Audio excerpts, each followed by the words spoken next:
welcome to Communications in Youth. I am your hostess, Kamisha Walker.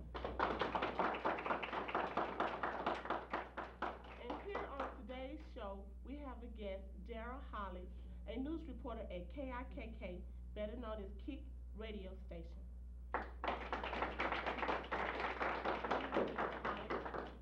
What does your job consist of?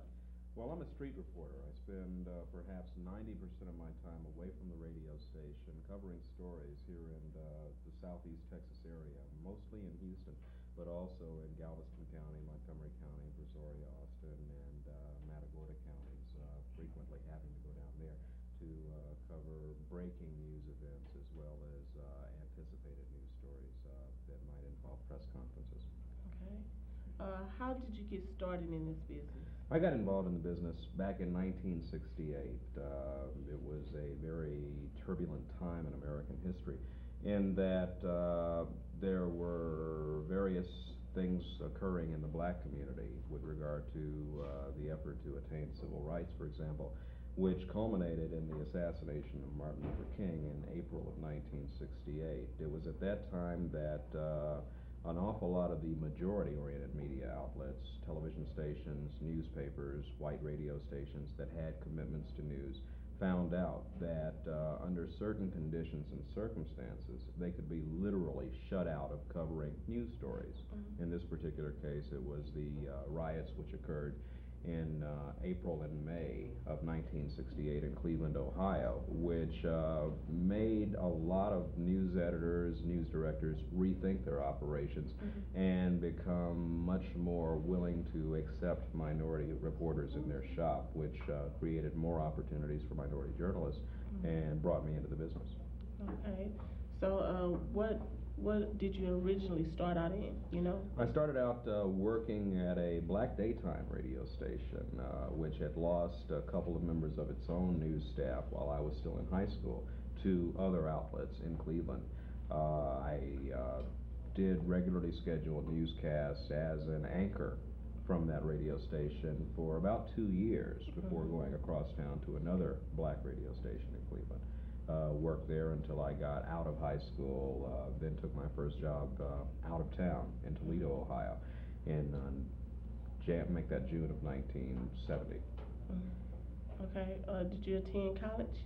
Yes, I went to Bowling Green State University in Bowling Green, Ohio. That's about 60 miles south of Toledo. It's been it's been easier for me to go to school and continue my education in cities where I've been working, or in or near cities where I've been working. So I wound up going to school south of Toledo for a while, and then I went to school in Pittsburgh for a while. Okay. We will now break to a message from our sponsors. These are the tales that I tell so well. These are the tales, the freaky tales. These are the tales that I tell so well. Which product would you choose? Product A or product B? Honey, let me see. Woo! This one feels like sandpaper. This is soft as cotton, girl. My husband would love that for his hemorrhoid. Well, you have chosen product A, too soft, over product B, Charmin. Well, I tell you, honey, this is the best one. You can just flush this one.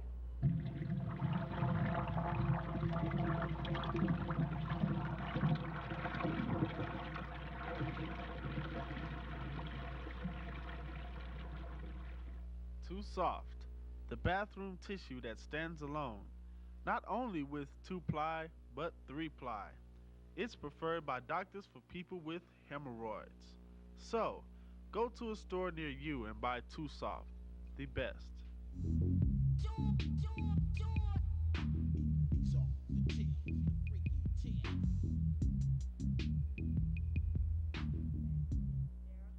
Kick Radio Station. Back to the question before we broke to commercial. What was your major in college? Oh, I was a communications major with a minor in marketing. If I had it to do all over again, I'd probably major in political science or governmental affairs and minor in marketing.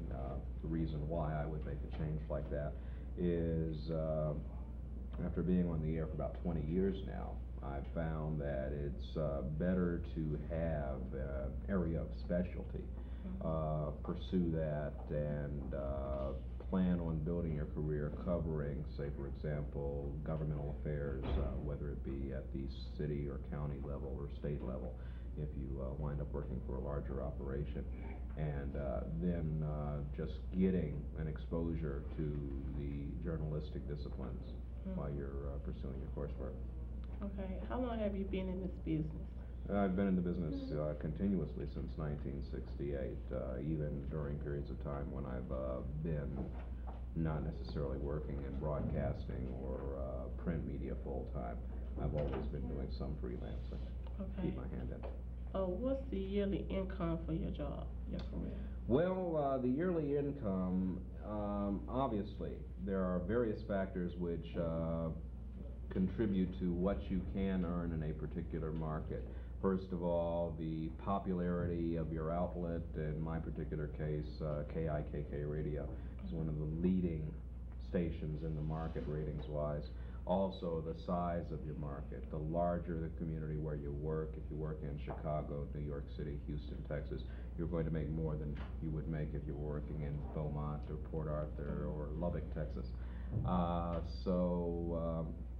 The salary range is anywhere from, about $11,000 for a beginning reporter fresh out of school to upwards of $50,000.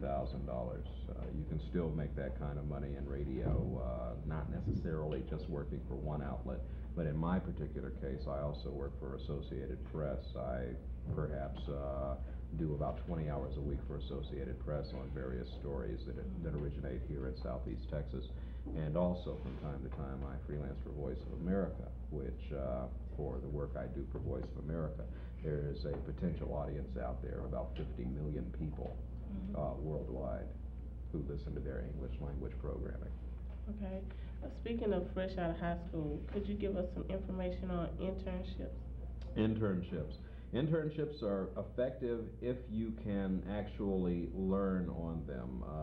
Learn the discipline of a news operation, learn about deadlines, what is necessary to put a newscast together, learn about the improvements which we've seen in technology, which now are finally beginning to filter down into radio, where newsrooms are being computerized, where digital tape recording equipment is finally beginning to make its way in, and is within the next 2 or 3 years going to become portable. It's going to revolutionize the process of gathering radio news, not just going and seeing a story and writing about it and then telling somebody via the microphone what you've done, but actually bringing back the sounds of that story so that it becomes multidimensional again. Like in the car, like you told me that earlier that day.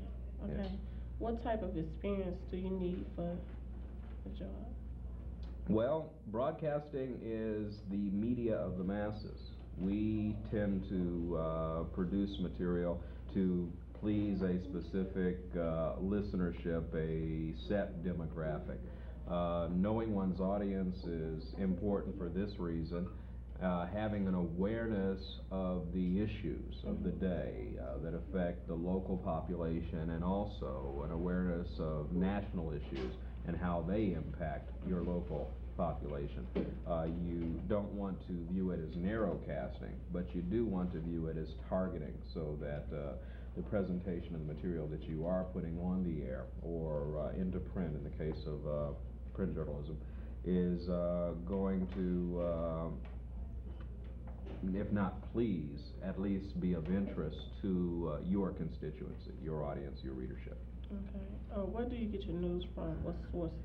We use at KIKK both the daily newspapers. We get an awful lot of press releases in. We have police scanners, both portable or mobile, which are used in our news vehicles, as well as those that are used in our shop. We have Associated Press wire service. We have National Weather Service wire service. We have access to the United Press International wire service. And so all of these sources can form the skeleton or bones, if you will, of putting together a day map for the development of the day's newscast. Then there are the breaking stories, those stories that you respond to that come over the police scanner. We were visiting prior to going on the air this morning. I was telling you that last Thursday morning, a small cargo plane had crashed right outside of Intercontinental Airport. I got a call at the house from my news director around 3 o'clock in the morning concerning this story, and was out there at Intercontinental Airport at 4 a.m. and was able to concentrate on this one story all morning long through morning drive. So this interferes with your private life? Well, one's career always, to a point, will interfere with one's private life. This is the type of business where, well, the radio doesn't go off on holidays. The radio doesn't go off on weekends. I do wind up working some holidays. I wind up working many weekends, particularly in a political year, as 1988 has been.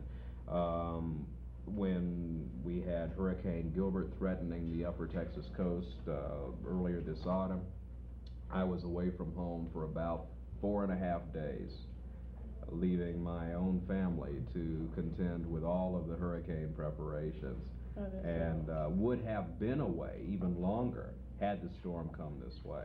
But luckily I've got an understanding family that understands that this is what I have to do as a father and as a husband to satisfy my own career goals and at the same time to support my family. Okay. Were you interested in this career as a child or as a high school student or what? I was interested in show business as a child. I've always been interested in radio and television, have always read the newspaper. Got involved in the news end of it because there is more of a challenge there. It's one thing to be entertaining, and you might argue that the longevity of entertainers, that is, disc jockeys, is not what it is for people who are good and effective journalists. I can work in Houston, Texas for a while. If I opt to go to another part of the country or perhaps another part of the world, I'll be able to earn a living there because my journalistic experiences have been such that I can essentially remain competitive. Okay.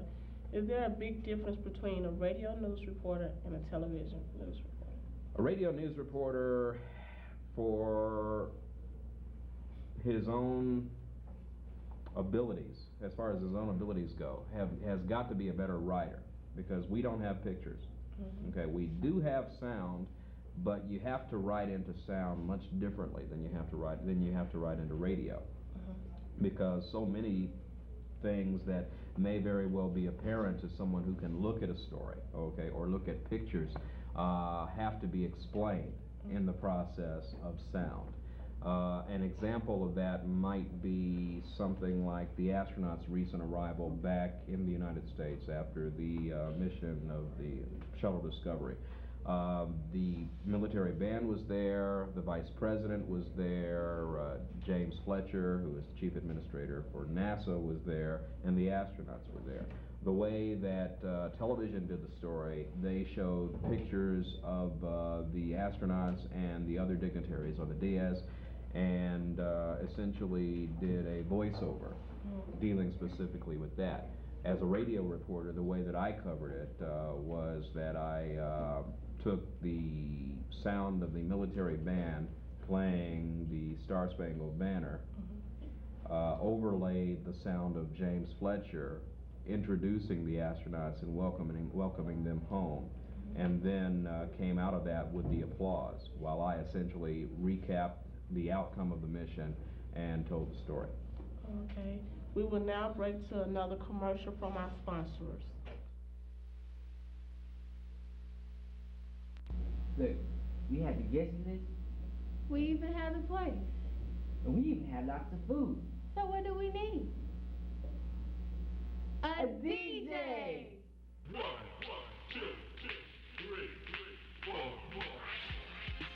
I'm the Hazelot Hazard, DJ rapper EST. representative of BKA Rock DJs for Hire. Need a DJ, just call. We handle it all, big or small. House party, auditorium party, block party. Don't hesitate at all. We do mixtapes too. Come to the DJ's booth nearest you. That features EST and the Evil Poet. You know it. You gotta be down with the Gulf Coast sound. So call me, DJ EST, at 673-2629 on the phone line, or we can talk in person. So yo, I'm about to go before it's too late. BKA Rock DJs for Hire, Fresh for 88, you suckers.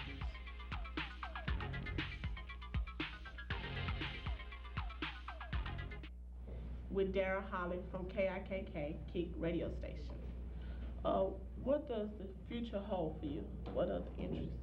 Well, there are a number of after careers, if you will, that you can get into once you've got a firm foundation in the journalistic disciplines. I might pursue a career in public relations or corporate relations on behalf of a major corporation. I could become a lobbyist, perhaps, if I chose to pursue work in government service.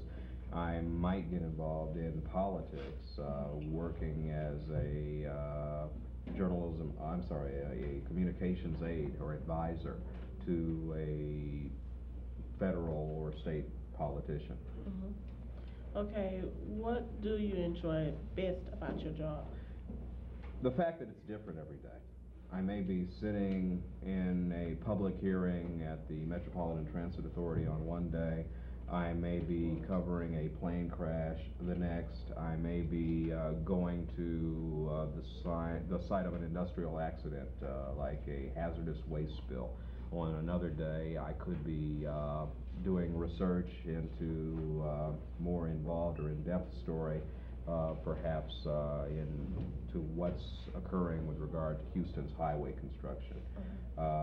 There's also the option of going to another part of the country and discovering everything that is similar and everything that's different about people in another part of America.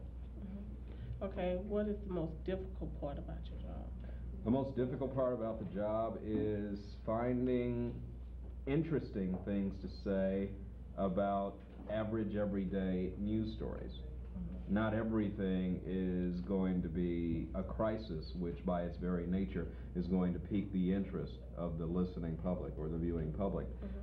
You have to, if you have a 3-minute newscast or a half-hour news show or a 21-page news section or section 1 in your newspaper, you've got to fill it with things that are interesting to a segment of the population. That's what makes Houston so interesting, because you're looking here at a metropolitan area of approximately 4 million people, of which only 30%, 35% actually live in Harris County. So the concerns of people who might live in Galveston County are going to be very different from those who live in Montgomery County. Okay, have you ever had a day where things just didn't go your way? Those days are always around, and I believe that those kind of happen in almost any career area. Surgeons lose patients, entertainers' voices crack where they cannot perform at concerts. In the news business, there are stories that just don't pan out. I have been tipped to demonstrations at the Port of Houston, which have resulted in one guy carrying a picket sign for a half hour. Those are not the kind of stories that make the lead in a 3-minute newscast, and those are not the kind of stories that have any kind of resale value to an outlet like Associated Press or United Press International. Okay, for those students that want to be in the journalism field, what advice would you give them? Get a well-rounded education, absorb information and knowledge. That's something that you do not just in the classroom or during the school year. That's something that you do during every waking hour. An understanding of the people you are going to attempt to serve as a constituency, because that's really what reporters and journalists are. We go out and do the things or see the things that the average individual has absolutely no time to see because they're involved in earning a living on their own. And so if you can like people and relate to people and have an empathy for the needs of people, an understanding of what people need to survive, it makes you a much more effective journalist because you're going to hit dead center where there are an awful lot of people as opposed to being on either fringe where there are smaller amounts of people. Okay, right now we will have questions from the audience. Are there any questions? You have to. Oh, well, before we go to the questions.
We're back with Derrill Holly from KIKK radio station with questions from the audience.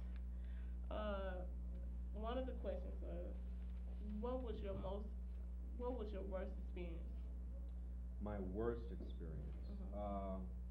The experience which probably touched me the most, and it may qualify as a worst experience as such. In 1974, it was shortly after the fall of Saigon, the end of the Vietnam War, when the Viet Cong had finally taken over South Vietnam.